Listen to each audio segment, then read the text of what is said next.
Donc, Lucia Rougerie et Isabelle Wims, bonjour. On va parler Bonjour. Rallye Aïcha des Gazelles, deuxième édition pour vous, hein. Expliquez-nous un petit peu la genèse du projet.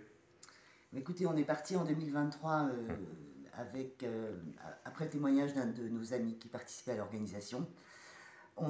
J'ai été séduite dans un premier temps, j'en ai parlé à Zaza qui a candidaté immédiatement et on a démarré cette première aventure donc en mars 2023. Dans des conditions morales difficiles, on a néanmoins relevé le défi. Nous sommes arrivés entières, toutes les trois, parce qu'effectivement, on dit souvent que la voiture est la troisième gazelle. Et on tient à renouveler le défi en 2025, grâce aussi à Laetitia de Bottlemaitre, qui est notre sponsor principal, sans qui rien n'aurait été possible cette année, ou en tout cas avec plus de difficultés quant à la recherche des sponsors. Alors, que des femmes, hein. Le paradoxe qui vous sponsorise. Absolument, hormis un homme qui représente la société dans laquelle je travaille, qui était Initial Clean Rooms. Alors, pouvez-vous nous expliquer un petit peu euh, le parcours du combattant pour les sponsors déjà, et puis peut-être pour s'inscrire, hein, comment on fait pour s'inscrire, hein, expliquez-nous un petit peu.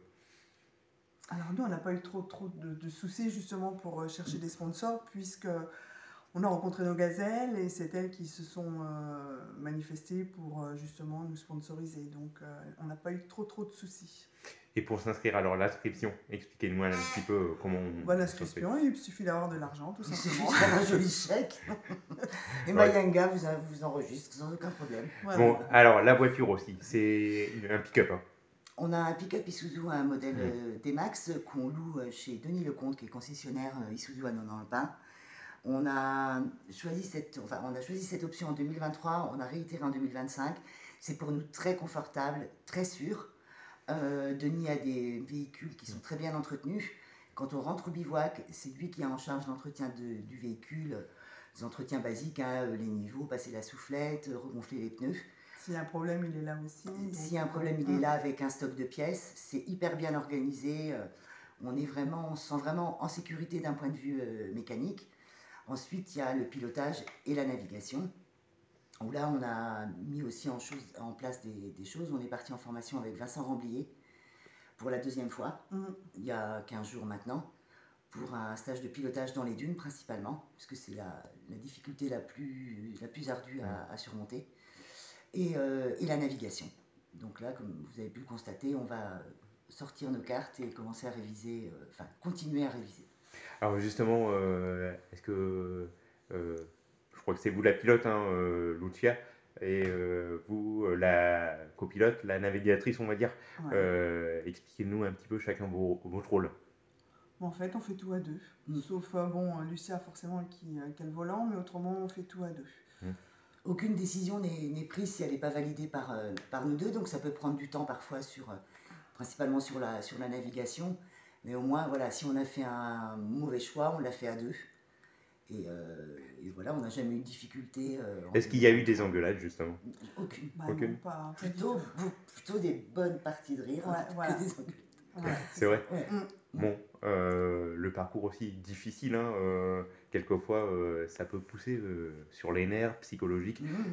Expliquez-nous un petit peu comment vous préparez ça psychologiquement, sportivement même.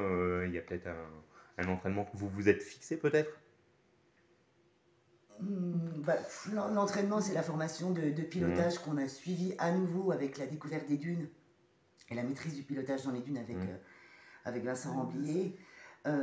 Après, je pense que notre motivation, et puis maintenant on a la connaissance du terrain, donc ça change, Ça va être plus facile. ça change pas mal de choses. Oui, on a une petite stratégie, mais qu'on va pas vous dévoiler, qui appartient qu'à nous deux. Il y a des erreurs qu'on fera pas, on va rouler pour nous deux. Alors, bien entendu, ne pas se laisser influencer par les autres. On va se fier qu'à notre ressenti et on va se faire confiance. Alors vous roulez aussi pour une association, hein. Expliquez-nous un petit peu l'association. Mais c'est une des gazelles avec laquelle on est devenu amis en 2023, qui est d'origine malgache. Et on va rouler pour l'association Les Enfants d'Ancasina. ce qui permet, pour l'équivalent d'un euro, on peut offrir un repas à un enfant. Il y a la prise en charge de l'éducation et de la santé également. Belle association. Oui, merci beaucoup. Vous pouvez également participer sur notre site. Les coordonnées des enfants sont précises. Ouais, parce que vous avez une page Facebook hein, de votre Absolument. équipage. Les Expliquez-nous un Gazelles petit peu. 72. Ouais. Donc, on peut nous suivre. On peut nous suivre et il y a aussi des photos, des nouvelles, ce qu'on fait. Et ensuite, quand on partira pour le rallye, il y aura un lien où on peut nous suivre sur le parcours qu'on fera chaque jour. Et vous pouvez nous adresser des mots d'encouragement qui nous sont retranscrits tous les soirs quand on rentre au bivouac.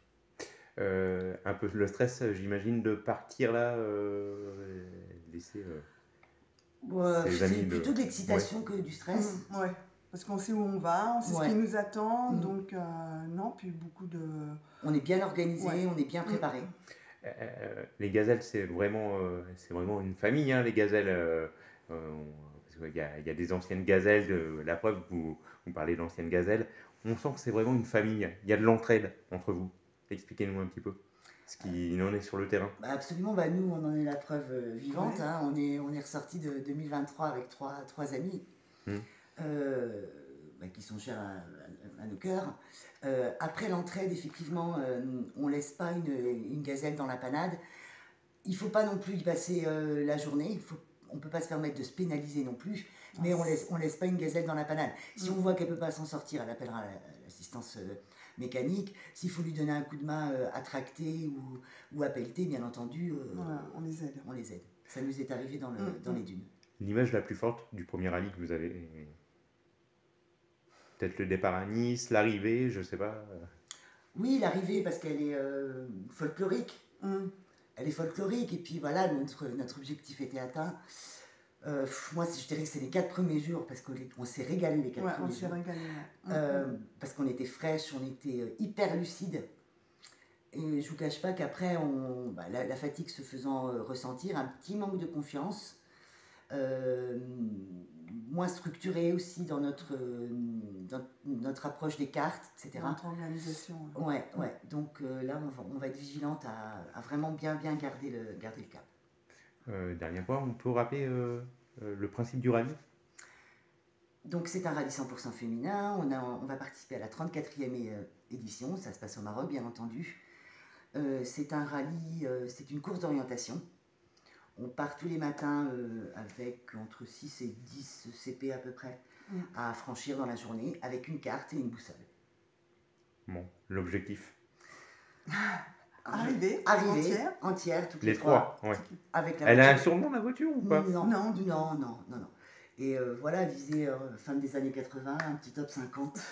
Ouais. Bon, écoutez, on l'espère pour vous. Merci. On vous suivra en tout cas.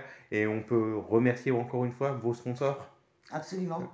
Merci. Vous pouvez merci à toutes et tous pour nous avoir aidés, nous avoir refait confiance. Alors, Laetitia Lebotte-Lemaître, Natacha Bonaparte, Tarita, Nommé Marc, Geoffrey Garnier, d'accord. Vetcom, Philippe Cheltiel, Initial Clean Rooms, Adrien Chiron pour le véhicule. Voilà.